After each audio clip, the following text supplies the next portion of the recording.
Bonjour à tous et à toutes, bienvenue sur cette chaîne. Ici Charline Métral, dirigeante du cabinet de coaching Artemis Excellence.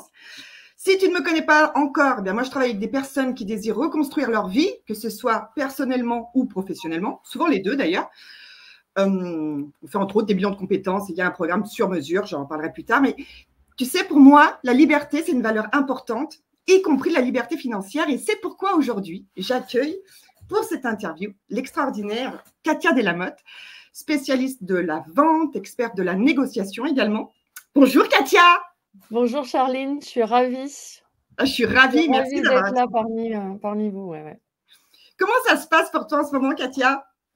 Bah, écoute, moi j'ai une actualité qui est assez chargée puisque tout comme toi, moi j'accompagne principalement les femmes sur le business. Après, j'ai aussi une grosse partie empowerment, donc sur Révèle ta puissance, où vraiment j'accompagne les femmes à prendre leur place d'un point de vue général. Et évidemment, comme tu l'as précisé, prendre sa place, ça signifie aussi ne plus avoir peur de vendre et de se vendre. Donc, j'accompagne évidemment sur toute la partie purement business, la vente de tes prestations de services ou la vente de tes produits. Et j'accompagne évidemment sur se vendre, parce que c'est bien beau de vouloir vendre ses prestations ou ses produits, mais avant tout, le client, c'est toi qui l'achètes. Donc, savoir se vendre, c'est très, très, très important. Est-ce qu'on n'avait pas peur de se vendre avant même de vendre finalement? Ben justement, c'est la première peur en fait. La première peur, c'est savoir se vendre parce que ça vient chercher chez la plupart du temps des gens, pardon, tout ce qui est peur du rejet, peur du regard de l'autre.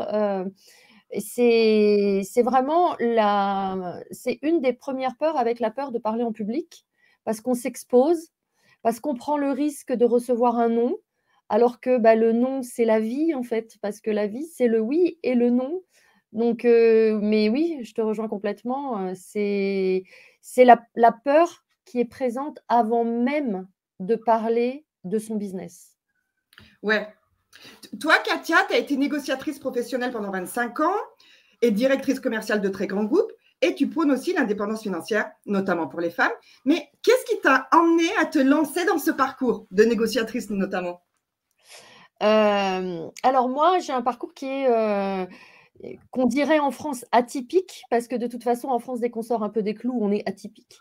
Donc, moi, je suis ingénieure en commerce international. Je suis spécialisée en création et reprise des petites et moyennes entreprises.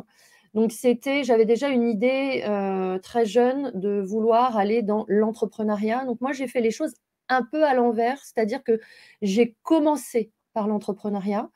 À l'issue de mon diplôme, je suis partie avec mon conjoint de l'époque au Maroc, où j'ai repris des sociétés de distribution de produits dentaires et où j'ai fait partie de la première vague quand il y a eu la démonopolisation du système de téléphonie mobile.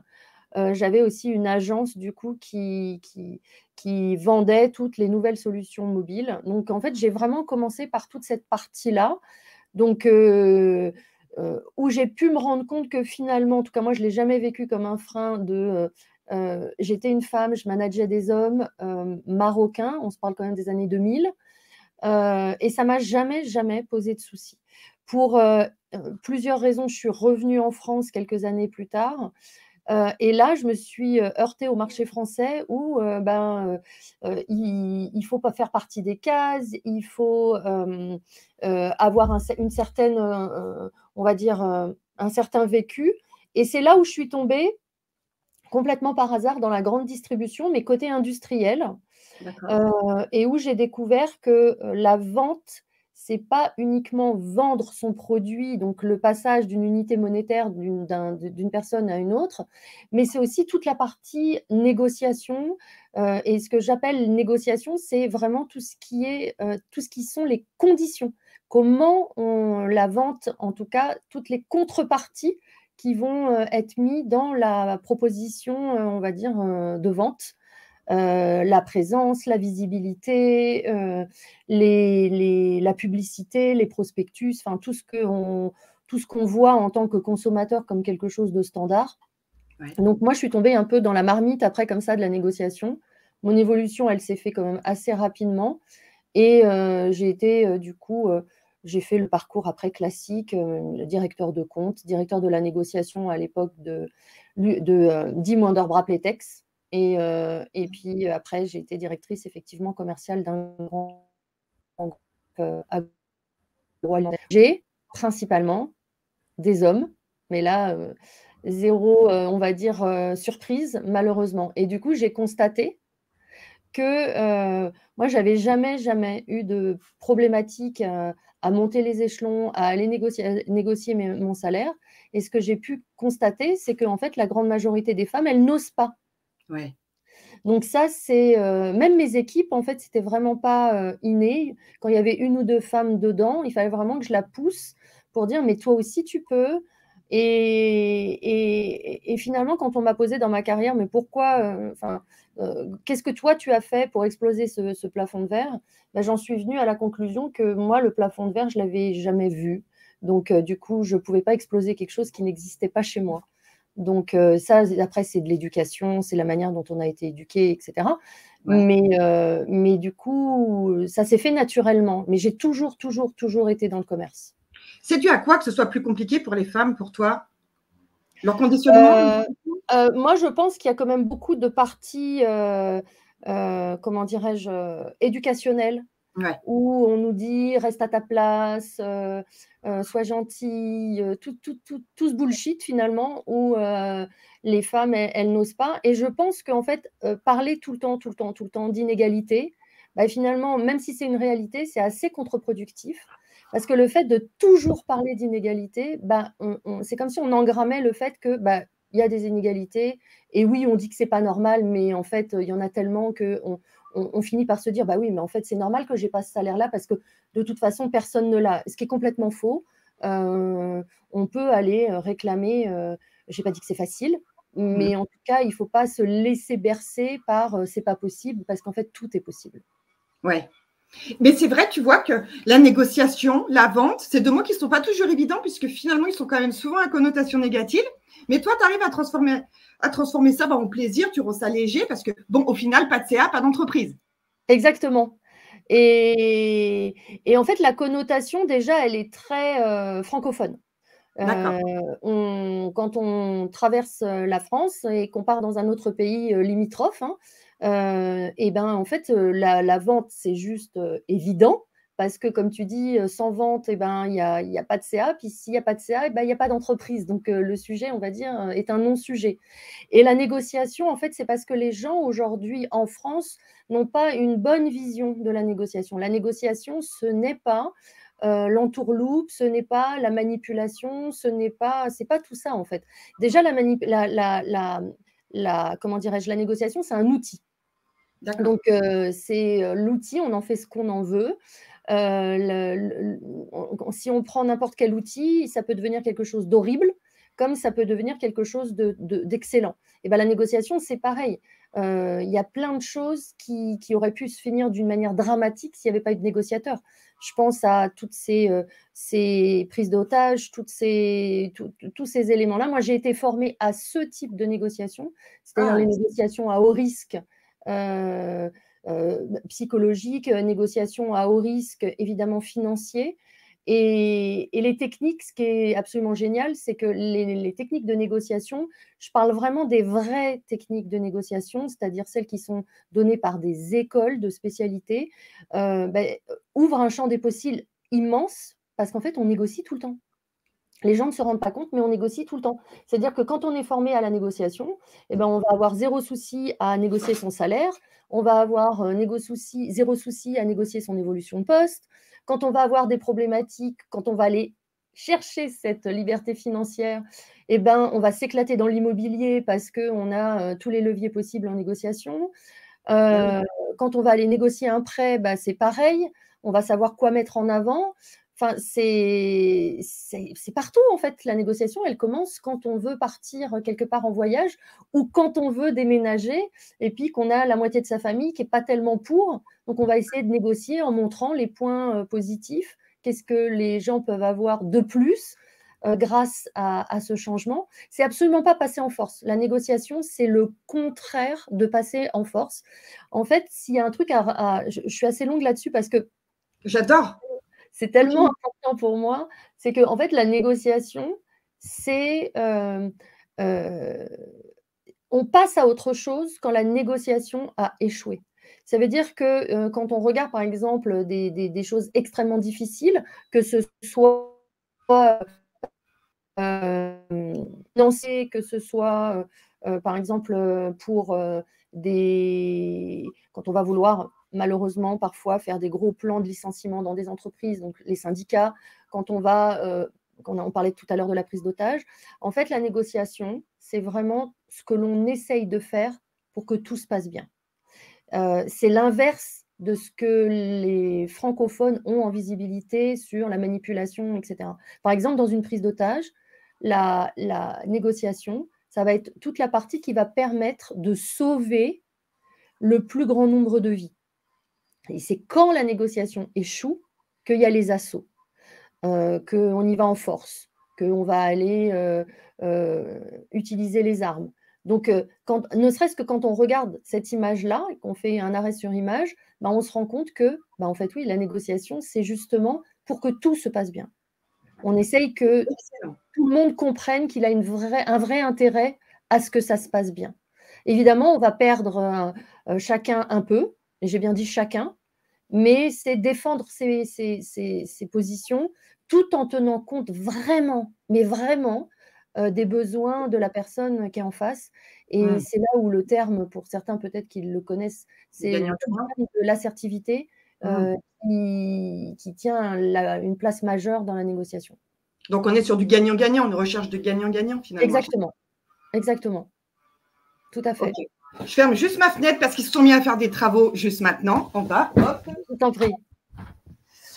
Je vais te demander pour toi, c'est quoi les qualités qui font qu'une personne peut être une très bonne négociatrice?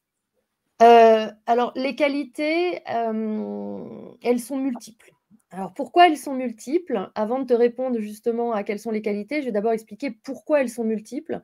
Oui. C'est que la négociation, et encore une fois, ça rejoint ce que j'ai dit sur le fait que la négociation est partout, c'est que pour être un bon négociateur, en fait, il faut s'être formé sur beaucoup de domaines. C'est-à-dire que pour être un bon négociateur, il faut être un bon communicant. Déjà. Donc ça veut dire que ça va demander énormément de compétences en communication pour se faire comprendre, évidemment, mais de la communication surtout pour comprendre l'autre.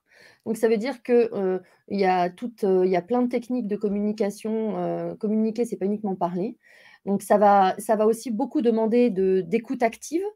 Donc les gens pensent que oui, ok, l'écoute active, c'est écouter activement, mais en fait, c'est le premier levier en négociation et cela devrait être le premier levier en vente parce que quand on n'a pas compris la problématique de la personne en face, on ne peut pas la résoudre. Ouais. Et la problématique, souvent, ce n'est pas celle qui est donnée en première intention. Donc, ça veut dire qu'il faut avoir la psychologie pour aller comprendre qu'est-ce qu'il y a derrière une position, parce que parfois, il peut y avoir une position extrêmement brute, et derrière, en fait, il y a une raison qui n'est pas celle qui est donnée, on va dire, en première instance. C'est-à-dire, il faut vraiment aller chercher la brutale réalité. Et la brutale réalité, ce n'est pas toujours celle qui est donnée tout de suite. Donc, c'est un peu même dans le coaching, hein, la brutale réalité, souvent, ce n'est pas celle qui est donnée par les gens. Ils vont venir te voir pour un souci. Donc, c'est celui-là qu'ils vont verbaliser. En fait, la brutale réalité, c'est ce qui est un peu honteux, ce qu'ils ne veulent pas dire vraiment.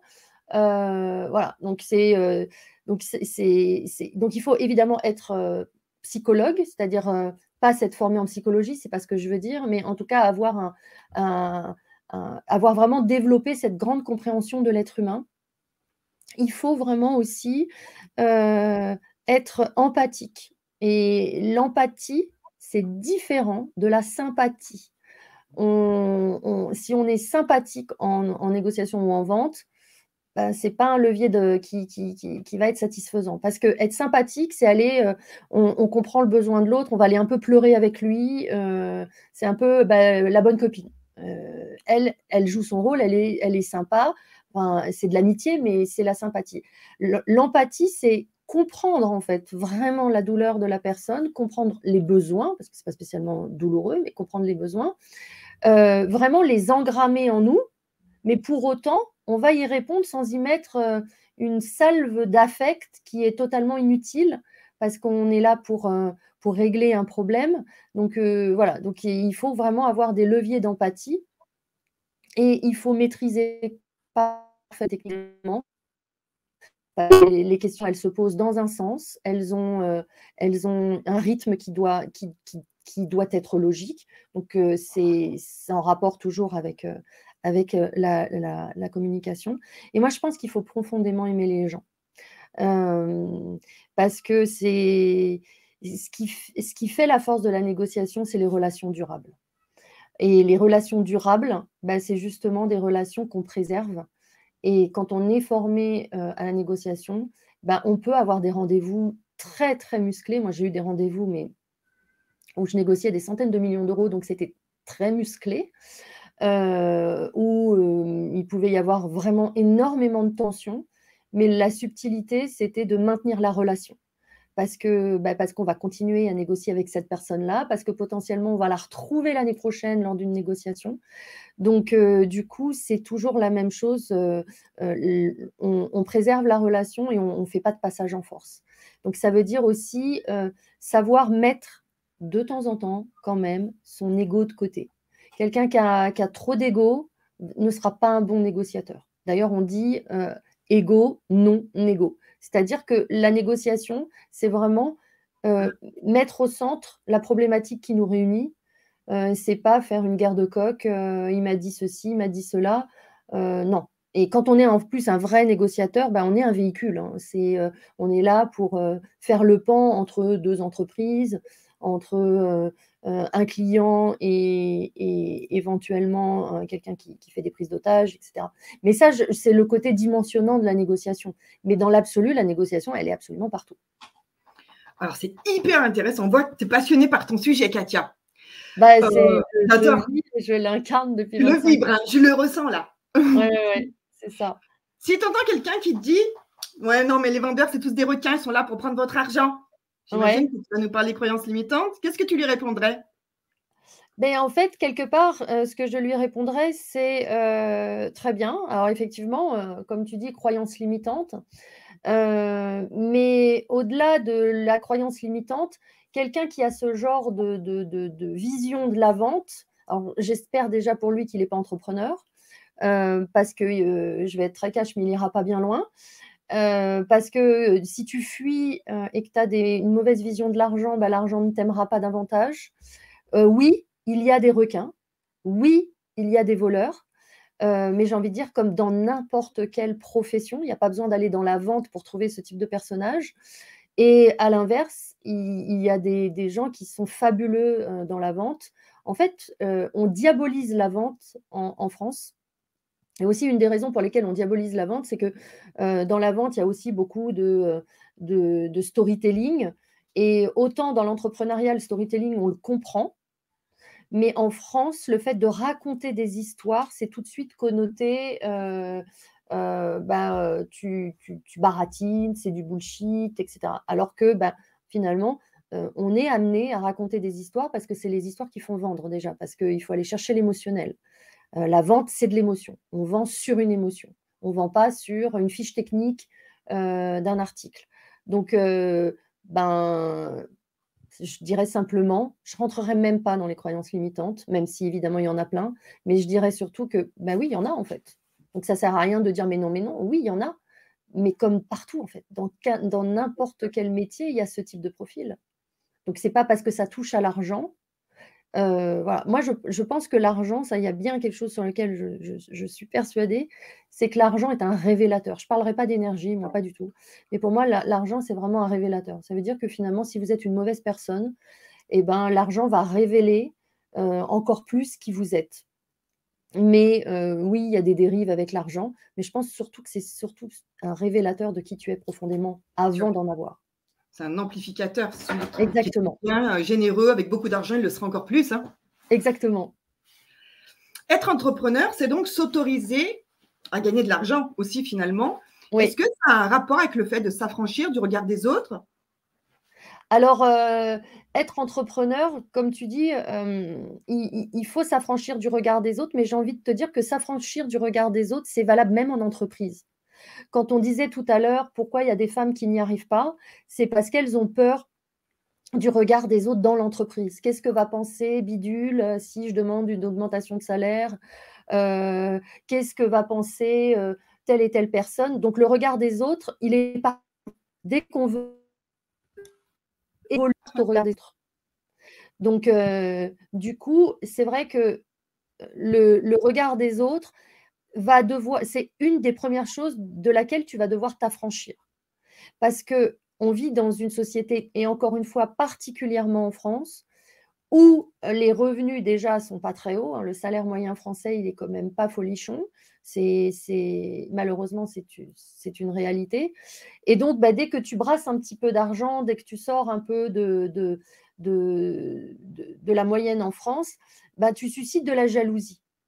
Mais quelque part, cette jalousie, moi, bon, elle a toujours, coulé sur moi comme, l'eau sur les plumes d'un canard, vraiment, parce que quelque part, pour moi, la jalousie n'a aucun sens. Elle révèle surtout l'inaction de la personne qui est en face. Parce qu'au final, si tu as envie d'aller chercher une vie différente, que tu jalouses, eh ben, tout le monde peut se bouger. Je n'ai pas dit que tout le monde peut y arriver, mais tout le monde peut se bouger pour essayer d'y aller. C'est le principe même, et tu dois en entendre beaucoup parler, de la reconversion. C'est-à-dire qu'au moment où on se reconvertit, ça demande énormément de courage.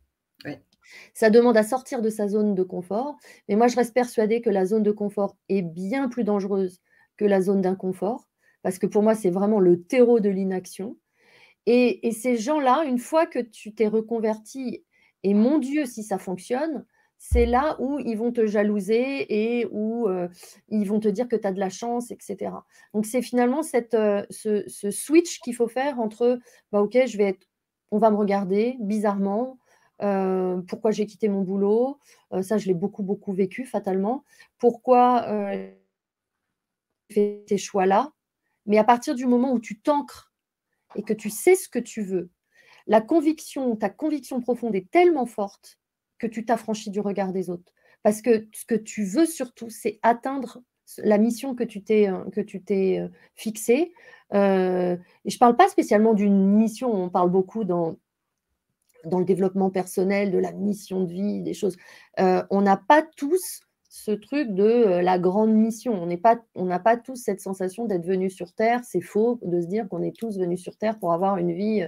Il y en a chacun a ses aspirations, chacun a on va dire, ses besoins.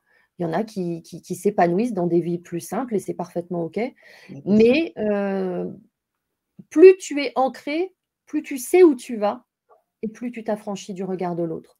Parce que dans ton cheminement, tu as déjà acté que ton cheminement n'est pas, on va dire, courant et que fatalement, ce qui n'est pas courant va susciter un certain nombre de réactions. Donc, voilà. Ouais. Je veux rebondir, tu as parlé de mission, de vie, et en fait, je t'ai entendu parler l'autre jour d'alignement, que pour aider vraiment un client, on doit être en alignement avec ce qui est à transformer en soi, parce que la vente, ça allait creuser un peu aussi ce qui se passe dans nos parts d'ombre. C'est comme ça qu'on peut passer au niveau supérieur. Qu'est-ce que tu pourrais nous dire à ce sujet? De l'alignement? Ouais. Pourquoi je parle beaucoup, beaucoup d'alignement en vente? C'est souvent difficile, pour moi en tout cas, d'utiliser des termes que je trouve galvaudés. Ça veut dire que l'alignement, tu le sais très bien, dans le développement personnel, on l'entend à tout va, comme les pensées limitantes, comme tout. Mais et donc du coup, c'est vrai que parfois, réutiliser ces termes, tu te dis: «Oh là là, mais en fait, OK, c'est des trucs banals comme le mindset ou» mais en fait, c'est tellement, tellement important. Par exemple, l'alignement, pourquoi moi j'en parle, c'est que j'accompagne des femmes à développer leur business. Donc, si tu veux développer ton business, a priori, tu veux quand même que ce business, il soit successful. Si ce business doit être successful, ça veut dire qu'il va y avoir de l'argent. Donc, ça veut dire que toi, si tu vends une offre ou que tu veux vendre une offre à 5 000, à 4 000, à 10 000, j'ai envie de dire, peu importe, et que toi-même, tu n'es pas capable d'acheter une offre pour te faire accompagner à 1 000, 2 000, 3 000, 4 000, bah ça, pour moi, c'est un gros désalignement. C'est-à-dire que pour aller vendre quelque chose qui est, on va dire, important au niveau du montant financier, tu ne pourras pas. C'est pas possible que tu réussisses à convaincre quelqu'un d'acheter, par exemple, un accompagnement à 5 000 si toi, tu es pas capable de payer ça pour toi. Parce que si toi, tu es pas capable de payer ça pour toi, c'est que tu es blindé de freins. Alors, est-ce que c'est des pensées limitantes? Est-ce que je sais pas, je parle même pas, mais congruence, en fait. Il faut que ça va surtout dans la congruence, c'est-à-dire qu'il faut que tu sois capable de faire ce que tu demandes à l'autre. Si tu demandes Bien à sûr. sortir les autres de leur zone de confort et que tu accompagnes les autres à sortir de leur zone de confort et que toi, ça fait 25 ans que tu fais la même chose, bah, c'est pareil. Il y a un désalignement. Moi, j'accompagne des femmes à avoir vraiment des énormes switches et à faire des choses dont elles ne se croyaient pas capables. Mais quand on regarde mon passé, moi, j'ai fait des risques, j'ai pris des risques parfois un peu peut-être trop importants, mais en tout cas, je sais ce que c'est que sortir de la zone de confort. Je sais ce que c'est que de prendre des risques. Donc, OK, je vais t'accompagner et du coup, je vais pouvoir même te dire par quel chemin tu vas passer, quelles sont les émotions que tu vas vivre. Parce que quand bien même on a tous des émotions différentes, on a quand même certaines émotions que l'on retrouve chez les êtres humains quand ils passent massivement à l'action, qu'ils passent massivement en dehors de leur zone de confort. On sait ce qui va aller les percuter en premier. Et si tu n'es pas aligné, si tu n'as pas fait déjà ce que tu enseignes, comment tu vas aller ne serait-ce que te connecter à ton client? Comment la connexion, elle va pouvoir se faire? Puisque toi, tu ne sais pas de quoi tu parles. Donc, c'est vraiment cet alignement ou ce même alignement de personnes qui parfois accompagnent les gens à faire du chiffre. Ça va te parler aussi. Des gens qui je t'accompagne à faire 1 fois 10 sur ton business ou je ne sais quoi, et qui Ouais, eux-mêmes ont que dalle en termes de chiffre d'affaires. Il y en a plein. il y en a plein. Ben, disons que moi, j'ai un peu de mal à comprendre comment elles vont aller faire chercher de l'argent aux gens, voilà, ou qui accompagnent sur l'investissement immobilier et ils ont un bien. Bah, c'est pareil, quelle est ta légitimité? Donc pour moi, la légitimité, l'alignement, c'est tout un tout qui fait que tu sais pourquoi tu accompagnes les gens à faire ça, tu sais ce qui te rend légitime, tu sais ce qu'ils ont traversé, tu as accompagné suffisamment de personnes aussi, mais ça après, c'est pas obligé parce qu'on peut être aligné sans avoir accompagné 20 millions de personnes. Mmh. Mais c'est d'incarner en fait. Bien sûr. C'est C'est hyper d'incarner, intéressant. C'est hyper intéressant parce que finalement, c'est passé d'un état d'esprit fixe à un état d'esprit de croissance d'entrepreneur. Ça, c'est comme le défi de tout entrepreneur en plus, parce que je pense aux entrepreneurs là. oui, On est d'accord. exactement. Mais tu peux pas, je faisais une conférence, la semaine, oui, c'était la semaine dernière au Grand Sommet de la Motivation sur savoir se vendre, et une des premières clés que je donnais, c'était d'avoir, une mentalité de croissance. C'est exactement ce que tu viens de dire, entre, le fixed mindset et d'aller, justement, dans un mindset qui va pouvoir évoluer. Mais, le problème, c'est que, et c'est pas qu'en France, hein, c'est que les êtres humains, quand ils sont dans une situation qui ne leur plaise pas, que ce soit, professionnelle ou même personnelle, et qui se comparent et du coup, c'est principalement là qu'arrive la comparaison, parce qu'ils regardent ce qu'ils aimeraient et qu'ils n'ont pas possiblement pas fait ou pas eu le courage, peu importe les raisons. Mais le problème, c'est que même quand un entrepreneur, il se lance, il se compare. Alors la comparaison, le problème de ça, c'est que, dans l'ère digitale dans laquelle on va aller se comparer, à des personnes qui, à la rigueur, ont beaucoup plus d'aisance ou beaucoup plus de facilité dans le marketing, et ça ne veut pas dire qu'ils vendent mieux déjà. Donc Mmh. ça veut dire qu'il faut faire attention à la poudre aux yeux, mais c'est surtout qu'on a l'habitude de comparer son premier chapitre ou son deuxième chapitre, tu as dû déjà l'entendre ça, au chapitre 140, De de quelqu'un la d'autre, personne qui est en face. bien Fatalement sûr. que tu vas te sentir toute petite. Je veux dire, moi-même, hein, je me sens petite si je me compare à d'autres. En fait, on est tous à une échelle, dans l'entreprise ou dans l'entrepreneuriat où on évolue. Donc oui, c'est sûr qu'il va falloir aller bousculer tout ça. Et cet esprit de D'accord. croissance, cette mentalité de croissance, de toute façon, quand on rentre dans l'entrepreneuriat, il faut partir du principe qu'on ne sait rien. En tout cas, moi, c'est vraiment, comme ça que je suis rentrée, et pour rappel, j'étais directrice commerciale, je gérais des centaines de millions d'euros, j'avais des et bah, pourtant, quand je suis re-rentrée dans l'entrepreneuriat, j'ai vraiment eu cette sensation de, bon, bah, il va falloir quand même avoir une bonne dose d'humilité quand même parce que tu as encore plein, plein, plein de choses à apprendre.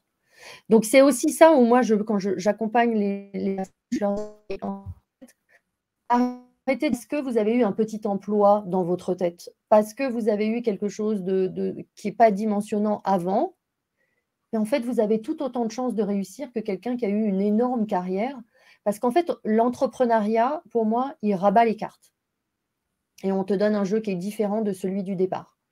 Donc, il faut avoir cette envie d'apprendre, cette envie de dépassement, et on apprend toujours et du coup, on apprend aux autres au niveau où on est nous-mêmes. C'est-à-dire que, quand les gens disent: «Oui, mais l'expertise, je me sens pas complètement experte» ou, je suis dans mon syndrome de l'imposteur», bah, dis-toi que, en fait, tu vas pas aller, aider les gens qui sont à 10 stratosphères au-dessus, mais aide ceux qui sont en dessous de toi en termes de connaissances et qui, eux, n'ont pas atteint ton niveau, en fait. Et Bien je sûr. pense qu'on a toujours les clients du niveau qu'on a atteint. Donc voilà, faut pas aller chercher l'expertise, l'extrême parce que en fait, finalement, on l'a jamais. C'est pour ça que les coachs se font accompagner eux-mêmes. Bien sûr. Merci pour toute cette explication hyper pertinente et hyper intéressante. Petit jeu pour toi, Katia. Ouais. Je vais te dire quelques mots et je t'invite juste à me dire ce qu'ils représentent pour toi, comme ça vient, très OK. simplement. Succès, Épanouissement. résilience, Résilience. Alors chez moi, c'est tellement fort, de par mon passif. Résilience, apprentissage, dépassement de soi. Mmh. Maroc, Pays de cœur, un bout de moi est resté là-bas. liberté, Première valeur chez moi chez moi et elle aussi. jalonne toute ma vie. Mmh. Toute ma vie est orientée autour de ce premier pilier. Investissement. Liberté. Et si je te dis maintenant, deviens une femme influente. Et ben, c'est le livre que j'ai écrit. Et dont l'événement d'ailleurs, je vais en parler bientôt, je ferai un événement, le 20 janvier prochain pour, la sortie officielle. Alors il est déjà sorti, il est partout à la Fnac, Amazon, Cultura, il est partout. Mais, je ferai, mon événement, en soirée le 20 janvier prochain. Donc pour toutes celles et ceux, qui sont sur Paris ou qui veulent venir à Paris ou qui sont de passage à Paris. Le 20, janvier prochain, donc je ferai ce lancement et du coup, bah, «Deviens une femme influente», c'est un livre, qui donne toutes les clés, que j'ai parfois découvertes en cheminant et qui m'ont permis d'arriver dans des comités de direction et de faire tout ce que j'ai fait, où je me livre beaucoup puisque en fait, je ne suis pas une férue des livres théoriques. Donc, toutes les clés que je donne dans son livre sont attachées à une expérience de ma vie. Donc, on va dire, c'est une clé par l'exemple. Voilà. Je mettrai le lien dessous, je vais aller l'acheter tout de suite, là, après, parce que je ne l'ai pas encore lu. Mais bravo, Merci. félicitations. C'est vraiment super. Pour clôturer cette vidéo, dis-nous déjà comment on peut te rejoindre, comment on peut travailler avec toi, Katia. Alors moi, je suis sur tous les réseaux, donc on me trouve sur mon nom, hein, Katia Delamotte. Je pourrais mettre des pages de vente, mais on peut, en fait, déjà, on peut me contacter tout simplement. Moi, je prône la connexion, donc on peut me contacter. Mon site internet, c'est MNP, Katia Delamotte, MNP Success. Donc, toujours mon nom et MNP comme Mindset, Négociation et Performance. Et moi, j'accompagne en groupe, j'accompagne en one-to-one. Mais je ne fais pas que de la formation, ni du coaching.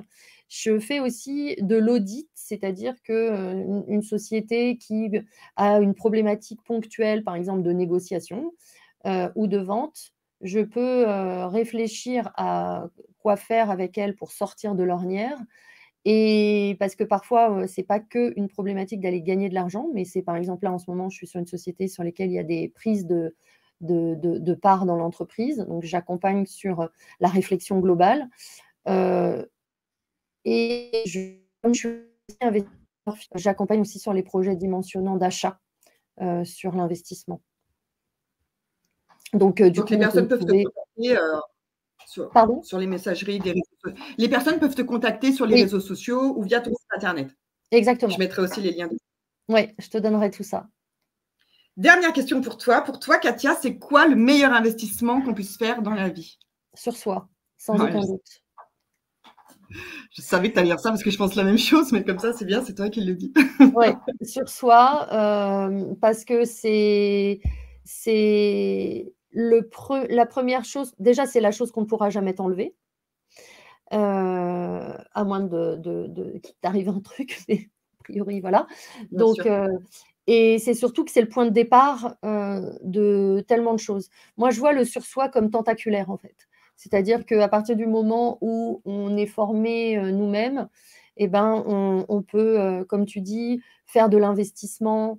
Quand on a compris la liberté financière, et ben, finalement, on va aller regarder, oui, peut-être, l'investissement IMO, mais on va peut-être aussi aller regarder les marchés, on va pouvoir aller, regarder, les crypto-monnaies, on va pouvoir, enfin, voilà, on a un open mind, une ouverture d'esprit qui s'est fait, qui est très importante. Donc, et puis on est inébranlable, en fait, parce que plus on se forme, plus on sait où on veut aller, on sait qu'on a les compétences pour le faire, et en fait, c'est le cercle virtueux, il part de nous. Voilà. Merci, j'ai adoré. J'espère que vous avez adoré cette vidéo autant que moi j'ai adoré cette interview. N'hésitez pas à nous mettre un petit commentaire dessous. Et pour me retrouver ou retrouver Katia, il y aura les liens dessous également. Très bonne journée à toi et merci beaucoup, Katia. Merci Charline, c'était un plaisir. À très vite. À très, très vite.